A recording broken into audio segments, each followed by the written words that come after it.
Naramdaman mo na ba, Virgo, na ang pag-ibig ay parang abot langit lang, at may isang bagay na humahadlang sa'yo upang tunay na yakapin ang pagmamahal na nararapat sa'yo? Ang enerhiya sa paligid mo ay nagbabago, at ang mga bagay na dati ay parang imposibleng mangyari ay magsisimulang magbukas sa paraang hindi mo inaasahan. Ang universo ay naghahanda sa'yo para sa isang bagong kabanata sa iyong buhay pag-ibig, isang kabanata na puno ng mga hindi inaasahang pagkakataon, mga mahiwagang sandali, at malalalim na koneksyon. Ito na ang iyong hudyat upang buksan ang iyong puso, dahil ang pag-ibig ay malapit nang pumasok sa iyong mundo sa pinakakamangha-manghang paraan. Virgo, ang mga bituin ay nagkakasunod, at ang enerhiya ng pag-ibig ay malapit nang pumasok sa iyong buhay tulad ng hindi mo pa naranasan. Matagal ka nang nag-alinlangan, nagtatanong kung ang pag-ibig ay magiging bahagi nga ba ng iyong paglalakbay. Ngunit ngayon, narinig ng universo ang iyong mga tahimik na pag-asa at pangarap, at handa na itong ipagkaloob sa iyo. Hindi ito basta isang panandaliang sandali, ito na ang simula ng isang bagong kabanata, isang bagong simula sa iyong buhay pag-ibig. Ang mga pagbabago sa enerhiya ay hindi maikakaila, at panahon na para yakapin mo ang mga pagbabagong darating. Kung naghihintay ka man ng bagong pag-ibig o nais mong palalimin ang iyong kasalukuyang relasyon, malinaw ang mensahe, maghanda ka, dahil ang pag-ibig na matagal mong hinahanap ay papalapit na. Hayaan mong gabayan ka ng universo sa pagbabagong ito. Kasalukuyang kalagayan ng enerhiya ng pag-ibig ng Virgo. Virgo, ikaw ay palaging yaong tao na nagmamasid, nag-aanalisa, at ginagawang makatarungan ang lahat ng bagay sa iyong paligid. Sa pag-ibig, nangangahulugang ginugol mo ang maraming oras sa malalim na pagninilay, pinag-iisipan ang mga nakaraang relasyon at ang mga aral na itinuro nito sa iyo. Ngunit kamakailan, may isang pakiramdam na nagbigat sa iyong puso. Isang pakiramdam na parang hindi pa nakahanay ang mga bagay, na baka, just maybe, ang pag-ibig ay hindi para sa iyo, o hindi man lang sa paraang iyong inaasahan. Ang enerhiyang ito ay nagdulot sa iyo upang umatras sa iyong sarili, pinoprotektahan ang iyong puso gamit ang mga pader na tanging ikaw lamang ang nakakalam kung paano ito itatayo. Madalas magkasalungat ang iyong isipan at emosyon, na nag-iwan sa iyong mga tanong kung handa ka ba talagang magbukas muli. Nasaktan ka na noon, Virgo, at ang mga peklat na naiwan ay hindi madaling malimutan. Ngunit hindi ito tungkol sa takot sa pag-ibig, ito ay tungkol sa pagiging maingat. Ito ay tungkol sa pagprotekta sa mga dalisay at malalambot na bahagi ng iyong sarili na nararapat na ingatan, imbis na muling masaktan. May isa pang bahagi ng Virgo na nagnanais ng perpeksyon. Ang pag-ibig, para sa iyo, ay minsang pakiramdam na isang ideal na patuloy mong hinahabol, ngunit hindi mo matamo. Nais mo na maging tama ang lahat, maramdaman ang lahat ng tamang bagay, bago mo pahintulutan ang sarili mong yakapin ang pag-ibig. Ngunit narito ang katotohanan, ang pag-ibig ay hindi perpekto, at hindi ito palaging sumusunod sa mga patakarang inilagay mo. Ito ay kusang nangyayari, hindi inaasahan, at madalas dumating kapag hindi mo inaasahan. Sa Filipino spirituality, may paniniwala na ang pag-ibig, tulad ng buhay, ay isang paglalakbay, hindi isang destinasyon. Ito ay tungkol sa pagkatuto, paglago, at pagiging bukas sa kung anuman ang ipadala sa iyo ng universo. Katulad ng pag-alog ng apoy ng kandila bago magsettle sa matatag na liwanag, ang iyong puso ay kumikislap din, naghihintay ng tamang oras upang magningning ng maliwanag. Virgo, sa ngayon, maaaring pakiramdam mo na ang pag-ibig ay malayo o na hindi ito tunay na para sa iyo. Ngunit sa ilalim ng lahat, alam mong ang pag-ibig ay bahagi ng iyong tadhana. Ang iyong kaluluwa ay nagnanais ng koneksyon na higit pa sa ibabaw, isang ugnayang nararamdaman na malalim at walang hanggan. At kahit hindi mo ito namamalayan, ang universo ay naghahanda na sa iyo para sa sandaling ito, para sa pagbabagong ito ng enerhiya. Ang enerhiya sa paligid mo ay nagsisimula ng magbago. Ramdam mo ito kahit hindi mo pa alam kung saan ito nagmumula. Ang mabigat na pasanin ng mga nakaraang karanasan ay dahan-dahang umaalis, naglalatag ng daan para sa isang bagong simula. Maaaring nararamdaman mo ang maliliit na pagbabago sa iyong enerhiya, ang paraan kung paano mo tinitingnan ang mundo at ang iyong sarili. Baka nararamdaman mong muling nabubuhay ang pag-asa, isang tahimik na bulong na nagsasabing ang pag-ibig na nararapat sa iyo ay papalapit na. Ang pagbabagong ito ay hindi tungkol sa swerte o pagkakataon, ito ay tungkol sa tamang panahon. At habang patuloy na inialin ng universo ang mga bituin, ipinapadala ka nito malapit sa pag-ibig na matagal mong hinintay. Ngunit una, Virgo, kailangan mong tanggapin ang enerhiya na nakapaligid sa iyo at kung paano nito hinubog ang iyong pag-unawa sa pag-ibig. Ang mga pader na itinayo mo, ang mga inaasahan mong inilagay sa iyong sarili, lahat ng ito ay bahagi ng iyong paglalakbay. Ngunit tandaan mo, Virgo, ang pag-ibig ay hindi isang bagay na kontrolado o pinipilit. Dumarating ito kapag hindi mo inaasahan, at kapag handa ka na itong tanggapin ng walang pag-aalinlangan. Ang pagbabago ng enerhiya, ano ang nagbabago? Virgo, may paraan ng universo ng pag-shift ng mga enerhiya sa paligid natin kapag hindi natin inaasahan. Sa ngayon, maaari mong maramdaman ang isang hindi maipaliwanag na agos ng pagbabago sa hangin, isang pakiramdam na hindi mo matukoy, ngunit hindi mo rin matatanggi. Ang enerhiya na iyong dala, ang bigat ng mga nakaraang relasyon, mga pagdududa, at takot, ay nagsisimulang maglaho. At kasabay nito, unti-unting pumapasok ang isang bagong agos ng enerhiya sa iyong buhay. Parang ang universo ay naghahanda na sa iyo para sa mismong sandaling ito, Virgo. Ang enerhiya ng pag-ibig na matagal mong hinihintay ay hindi isang random na pangyayari, ito ay bunga ng maingat na pag-aalin ng iyong puso, isipan, at espiritu. Hindi lang ito tungkol sa paghahanap ng bagong pag-ibig o pagbuhay muli ng isang lumang apoy, ito ay tungkol sa paghahanap ng bagong kahulugan ng iyong sarili sa iyong mga relasyon at pag-unawa sa pag-ibig sa mas malalim at mas makulay na paraan. Sa Filipino spirituality, naniniwala tayo na ang lahat ay may tamang oras at lugar. Ang tadhana, destiny, ay may papel na ginagampanan sa pagdadala ng mga tao sa tamang oras, at ngayon, ang oras mo na. Ang universo ay tahimik na iniayos ang mga bagay sa paligid mo, tinutulungan ka patungo sa isang sandali ng malalim na koneksyon at pag-unawa. Kung hindi mo man ito namamalayan, may tahimik na pagbabagong nagaganap sa iyong loob. Ang mga nakaraang karanasan mo sa pag-ibig, bagamat mahirap, ay naghanda sa iyo para sa bagong kabanatang ito. Ang iyong puso, bagamat maingat, ay nagsisimula ng magbukas sa mga paraan na hindi nito naranasan dati. Habang ang enerhiya sa paligid mo ay nagbabago, Virgo, maaari mong simulan na mapansin ang maliliit na senyales na may pagbabago. Maaaring makita mong mas bukas ka sa mga bagong posibilidad, o marahil mas handa kang mag-take ng leap of faith pagdating sa pag-ibig. Parang ang universo ay bumubulong sa iyo, dahan-dahang tinutulak ka patungo sa susunod. Ang pagbabagong ito ay hindi tungkol sa pagpipilit ng mga bagay na mangyari, ito ay tungkol sa pagpapahintulot na mag-unfold ang mga ito ng natural. Isa sa mga senyales na ang pagbabagong ito ay nangyayari ay ang biglang pakiramdam ng kalinawan.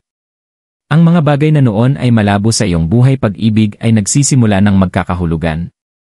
Ang kalituhan, ang mga hindi nasagot na tanong, ang mga pagdududa, unti-unting nawawala, at nagiging espasyo para pumasok ang bagong enerhiya.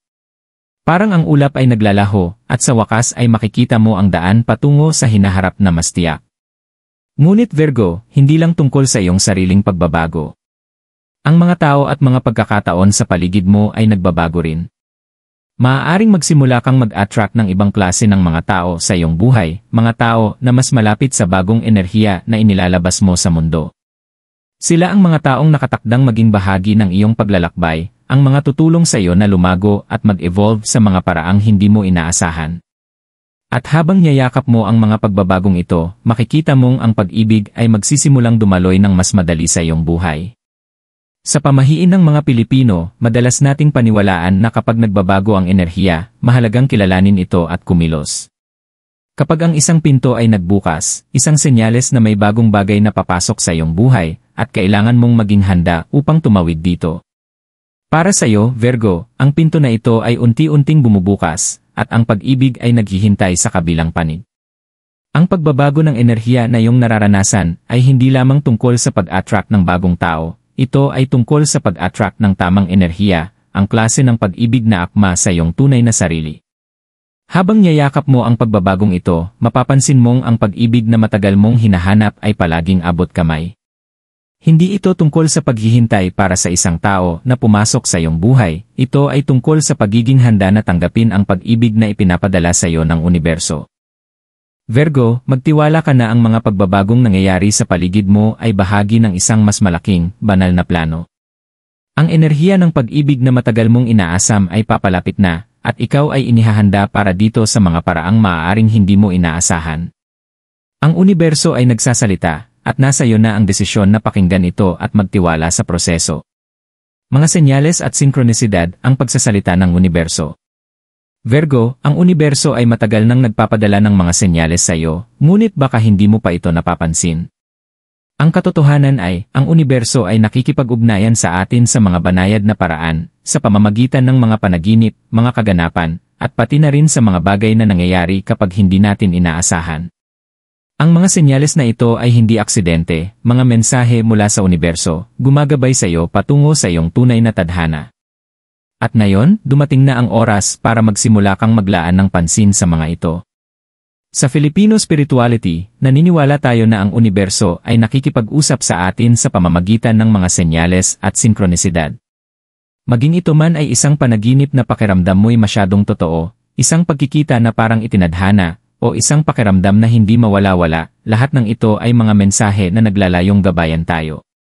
Virgo, ang pag-ibig na matagal mong hinihintay ay hindi basta-basta darating sa isang malaking kilos, lilitaw ito sa maliliit na, makapangyarihang sandali na bigla ka na lang mapapawaw. Maaari mong simulan ng mapansin ang mga pattern sa iyong buhay, mga bagay na paulit-ulit na nangyayari, parang ang mga ito ay itinakdang makuha ang iyong pansin. Baka napapansin mong palagi mong nakikita ang parehong numero o simbolo, o baka may mga partikular na salitang paulit-ulit na lumilitaw sa mga pag-uusap o libro na binabasa mo. Hindi ito mga coincidences, Virgo.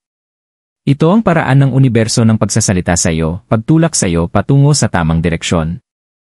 Halimbawa, maaari mong mapansin na may mga tao na paulit-ulit na dumarating sa iyong buhay, mga tao na tila nag-aalok ng gabay o karunungan kapag pinakakailangan mo. Sila ang mga taong ipinapadala ng universo upang tulungan ka sa iyong paglalakbay. Maglaan ng pansin sa mga aral na kanilang dinala, dahil ang mga ito ay gagabay sa iyo patungo sa pag-ibig na matagal mong hinahanap. Isa pang senyales na dapat bantayan ay ang iyong mga panaginip. Sa kulturang Pilipino, naniniwala tayo na ang mga panaginip ay hindi basta-basta nangyayari, mga mensahe mula sa mundo ng espiritu. Kung ikaw ay patuloy na nangangarap tungkol sa isang tao mula sa iyong nakaraan o isang estranghero, maglaan ng pansin. Ang mga panaginip na ito ay maaaring nagsasabi sa iyo na ang pag-ibig ay mas malapit kaysa sa inaakala mo, at ang universo ay may importanteng mensahe na nais iparating sa iyo. Panahon na para pakinggan ang iyong mga panaginip, Virgo, dahil maaaring may hawak silang susi para buksan ang pag-ibig na paparating sa iyong buhay. Mayroon ding pakiramdam na, kutob, ang kutob na nagmumula sa loob mo, isang intuisyon na nagsasabi sa iyo kung tama o mali ang isang bagay. Para sa iyo, Virgo, ito ay isang matalim na kakayahan. Palagi mong nararamdaman ang mga tamang desisyon, ngunit kamakailan, maaari mong mapansin na mas nararamdaman mong lumalakas ang iyong intuisyon. Kung may pakiramdam ka na ito ay itinadhana, magtiwala ka. Ang universo ay nagpapadala sa iyo ng mga malinaw na senyales, at ang iyong intuisyon ang kailangan mong gamit upang ma-decipher ang mga ito. Habang nagsisimula mong mapansin ang mga senyales at sinkronisidad, Virgo, maaari mo ring maramdaman ang isang pagbabago sa iyong emosyonal na enerhiya. Kung saan dati ay nararamdaman mong may kalituhan at pagdududa, ngayon ay nararamdaman mo na ang kalinawan at kapayapaan. Parang ang universo ay nagsasabi sa iyo, nasa tamang landas ka. Ang mga senyales na ito ay ang paraan ng universo ng pagpapalakas ng iyong loob na ang pag-ibig na iyong hinahanap ay hindi malayo, at ang universo ay inaalin ang lahat ng bagay upang matulungan ka. Ngunit Virgo, may isang mahalagang aral dito, kailangan mong magtiwala sa mga senyales na ito. Minsan, madali itong baliwalain bilang mga simpleng pagkakataon, lalo na kapag ang buhay ay komplikado. Ngunit tandaan, ang pag-ibig ay hindi palaging makatarungan, at ang mga senyales na natatanggap mo ay hindi palaging magiging maliwanag agad. Ito ay tungkol sa pagkakaroon ng pananampalataya na ang mga senyales na ito ay nagdadala sa iyo sa tamang landas. Sa mga tradisyon ng mga Pilipino, madalas nating sabihin, ang tadhana ay hindi aksidente. Ang mga senyales na natatanggap mo, ang mga panaginip na iyong nararanasan, at ang mga pagkikita na nangyayari ay hindi nagkataon. Ang mga ito ay bahagi ng isang mas malaking, banal na plano, at panahon na para magtiwala ka sa plano na iyon. Ang universo ay nagsasalita, Virgo, at nasa iyo na ang desisyon na pakinggan ito ng mabuti at sundan ang landas na inilalatag para sa iyo. Habang niyayakap mo ang mga senyales na ito, mapapansin mong ang pag-ibig ay magsisimulang dumaloy ng mas madali sa iyong buhay. Ang mga sinkronisidad ay lalakas, at ang universo ay patuloy na gagabay sa iyo patungo sa pag-ibig na para sa iyo. Pagtanggap sa pagbabago, paano buksan ng Virgo ang puso sa bagong pag-ibig? Virgo, ang universo ay nagbigay sa iyo ng isang regalo ngayon, isang pagkakataon para sa pagbabago. Ang enerhiya sa paligid mo ay nagbabago, at ang pagbabagong ito ay hindi lang tungkol sa paghahanap ng bagong pag-ibig, ito ay tungkol sa pagtanggap sa pag-ibig na nararapat sa iyo. Ngunit upang mangyari ito, kailangan mong buksan ang iyong puso.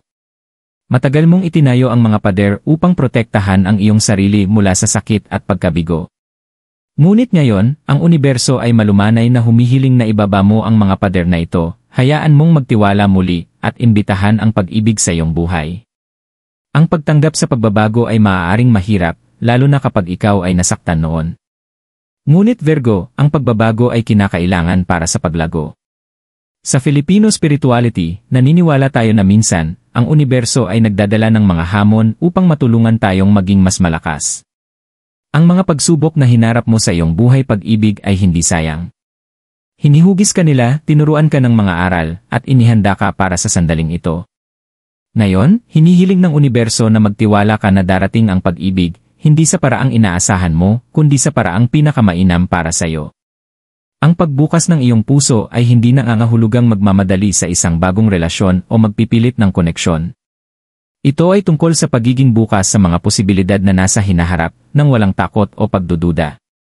Ito ay tungkol sa pagkilala na karapat-dapat ka sa pag-ibig, Virgo, at ang pag-ibig na nais mo ay malapit nang dumating sa iyong buhay. Ang kailangan mo lang gawin ay maging handang tanggapin ito. Isa sa mga paraan upang tanggapin ang pagbabago ay ang muling pagkonekta sa iyong sarili. Virgo, kilala ka sa pagiging tagapangalaga, palaging nag-aalala para sa iba. Ngunit ngayon, panahon na upang alagaan mo ang iyong sarili. Maglaan ng oras para gawin ang mga bagay na nagpapalakas sa iyong kaluluwa. Maaaring ito ay sa pamamagitan ng pagmumuni-muni, pagsusulat, o paglalakad sa kalikasan, maglaan ng sandali upang magmuni tungkol sa kung sino ka, at kung ano ang tunay mong nais sa pag-ibig. Kapag muli mong nakilala ang iyong tunay na sarili, makakalikha ka ng espasyo para sa tamang enerhiya na pumasok sa iyong buhay. Isa pang makapangyarihang paraan upang buksan ang iyong puso ay sa pamamagitan ng mga ritual. Sa kulturang Pilipino, naniniwala tayo na ang mga ritual ay may malalim na kahulugan at kapangyarihan. Maraming simpleng ritual ang maaari mong gawin upang may aliin ang iyong sarili sa enerhiya ng pag-ibig. Isang ritual na maaari mong subukan ay ang pagsindi ng puting kandila, karaniwang ginagamit sa pamahiin ng mga Pilipino upang linisin ang enerhiya at mag-anyaya ng mga positibong puwersa. Habang sinusindihan mo ang kandila, magtakda ng layunin para sa pag-ibig na pumasok sa iyong buhay. Hilingin sa universo na gabayan ka patungo sa pag-ibig na nararapat sa iyo at magtiwala na tutugon ito. Maaari mo ring isulat ang iyong mga hangarin at pangarap gamit ang kapangyarihan ng manifestasyon upang gawing realidad ang iyong ideal na pag-ibig. Sa Filipino spirituality, naniniwala tayo na ang mga salita ay may kapangyarihan.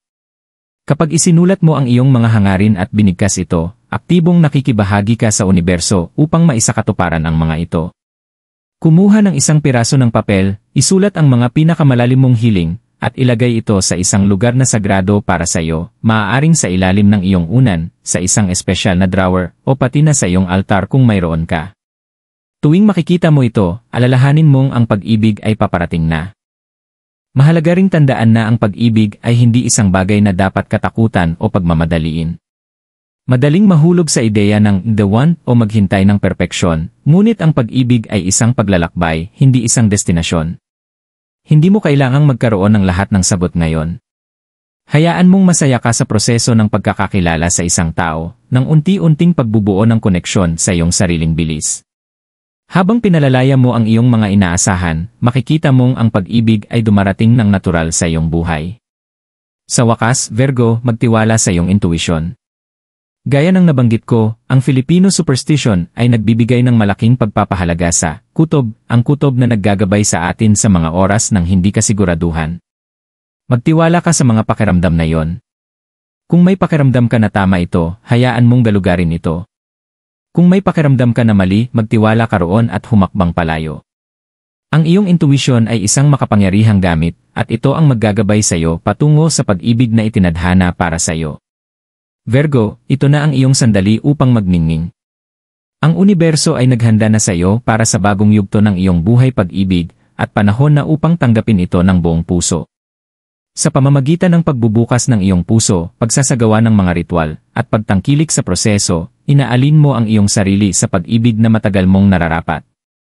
Ang universo ay nagsasabi sa iyo ng mensahe, karapat-dapat ka sa isang pag-ibig na mabait, malalim, at makapangyarihan. At ngayon, panahon na para tanggapin ito. Virgo, malayo na ang narating mo sa paglalakbay na ito, at ngayon, hinihiling ng universo na magtiwala ka na ang pag-ibig na matagal mong hinahanap ay malapit nang dumating. Ang enerhiya ay nagbabago, at ang pag-ibig ay papasok sa iyong buhay sa mga paraang hindi mo inaasahan, ngunit kailangan mong pahintulutan itong magbukas ng natural. Habang patuloy mong binubuksan ang iyong puso at niyayakap ang mga pagbabagong nangyayari sa paligid mo, tandaan mo na ang pag-ibig ay hindi isang destinasyon, ito ay isang paglalakbay. Ang paglalakbay na ito ay hindi tungkol sa paghihintay para dumating ang pag-ibig, ito ay tungkol sa aktibong pakikilahok sa proseso, pagtangkilik sa mga senyales, at pagpapahintulot sa iyong sarili na maging maramdamin. Ang universo ay inaalin ang lahat ng bagay ng perpekto para sa iyo, Virgo. Ang mga sandali ng pagdududa, ang mga pader na itinayo mo, at ang mga aral na natutunan mo ay lahat bahagi ng mas malaking plano. Ngayon, malinaw na ang landas, at ang natitira na lamang ay para lumakad ka ng may tiwala at pananampalataya. Magtiwala ka na ang pag-ibig na nararapat sa iyo ay patuloy na papalapit. Ito ay malapit nang dumating, handang punan ang iyong puso ng kagalakan at kasiyahan.